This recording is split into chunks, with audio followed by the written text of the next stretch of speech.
Hi guys, as 2024 comes to a close, I just want to take a moment to briefly reflect on the lessons I've learned along the way in 2024.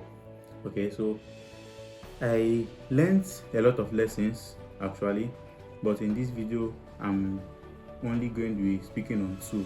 Okay, so every other lesson I learned was built around these two I'm going to be speaking on.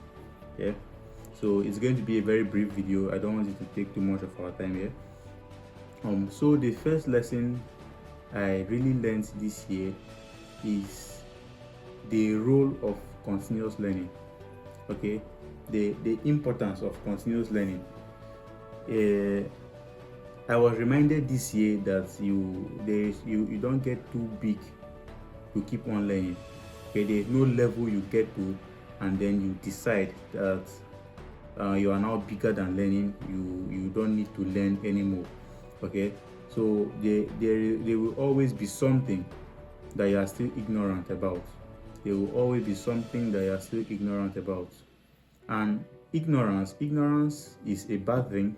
So if you're ignorant in a particular thing, you will not be able to guard yourself from attacks that will come in that particular area.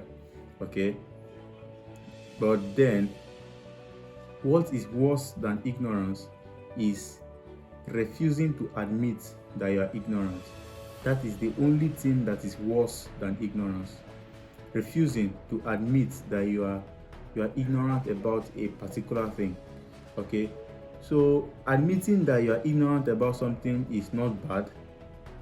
Yeah, because when you get a course or get a book on a particular subject matter that you don't have knowledge about, that is your way of admitting that you are ignorant about that particular thing. Yeah, but then you have the humility to actually admit and look for information to remedy that ignorance. Okay, but then when you start having ego plus ignorance, that's where arrogance is born, and that is a spot you don't want to be in actually. Yeah, so this year I really understood that there is no level you get to that you stop learning. Learning is a continuous process, and there is nobody that is too small for you to learn for actually. Yeah, for you to learn from.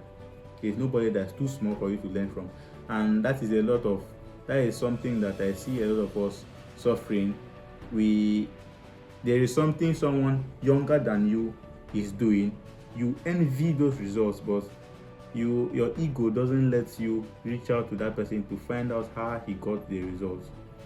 Okay, so having the humility to actually reach out to people younger than you to ask them for knowledge is a superpower. Yeah, it is a superpower, and it is something that you need to have going into 2025. Yeah, and so the second lesson I learned is the importance of connections, the importance of human connections. Some people call it human capital. Yeah, I agree with them 100%, because apart from money, another currency is also the people currency. Okay, uh, so many times this year I faced challenges. To me, were very major challenges, right? Huge challenges. But then the solution to those challenges was just one phone call away, or one discussion away, or one visit away. And these people solved it in a manner that was so simple. So it wasn't a challenge to them. But to me, I saw it like a major challenge. But to these people, it was not a challenge at all. And so moving into this year, into the next year, I am going with the idea of not underestimating the power of having these connections. Yeah. So there are other lessons I learned this year, like I said at the beginning. But then these are the two major ones that I am buttressing on. Every other lesson is wrapped around these two. Okay. So happy new year in advance, and I hope you got something from the two lessons I've shared. Yeah. See you in 2025.